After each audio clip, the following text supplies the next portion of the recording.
Hey Hardin County, it's Michelle Lavis here, and it's January 7th. I'm going to talk about the meeting here, and this is actually the reorganization meeting for the commissioners for the year. So they're going to, at 9 o'clock, they started this. So they did it kind of before the meeting, and then they went into their regular meeting schedule. They approved a bunch of blanket tax forms. Fred signed that he can sign those because he's the president for the commissioners in 2025. They rotate every year who's going to do it. Of course, Joe's new, and so he wasn't going to take it this year. So anyways, it falls to Fred. And so he's the president. Joe Sherman is the vice president, which I thought was interesting. They went over the 2024-25 goals that are kind of carried over. So the sidewalks and curbs and lighting there around the courthouse, they will work on. They're going to work on finishing the HVAC up in the treasurer's office. Remember, they had the big HVAC unit up there that was really loud, and so they're getting that switched over to a mini split unit. They are going to continue the remodel of the LEPC there at the sheriff's station, those back rooms beyond the conference room in there. The basement remodel, they're going to do, finish up that. You know, they're gluing down floor right now. They're going to start the chiller replacement for the Board of DD and finish up the courthouse re-roofing. So the other thing that they did for the reorganization is that they have to go, of course, they vote for President Fred Rush, Vice President Joe Sherman, and the dates for the commissioners' meetings, which they can change every year, right? That they usually just do the same. It's Tuesday, Thursday, 9 o'clock to the end of business, lunches from 12 to 1, and the staff work from 8 to 4. So they appointed all that. Then they go down through their list of different boards they're a part of.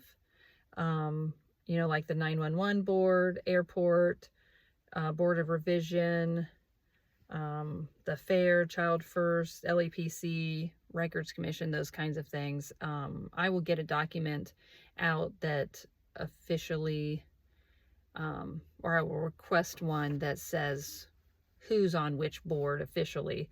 Because I tried to take notes, but I'm going to get that. So roughly, it looks like they assigned, so boards that anybody could go to, there were 5 of those. Fred, as a president, took 16 boards. Joe, as vice president, has 8 boards, and Tim has 3 boards, which Tim has the normal, let's see, he's got the Council on Aging, the not the museum, regional planning, and the multi-county jail, which is what he's usually on. Usually he's on museum, but he gave that over to Joe this time. It looks like Joe's on the ag. Let's see. The economic development, so Joe's going to be the liaison for the Business Alliance group. I have FEMA on here. Let's see. Issue 1 board is Joe.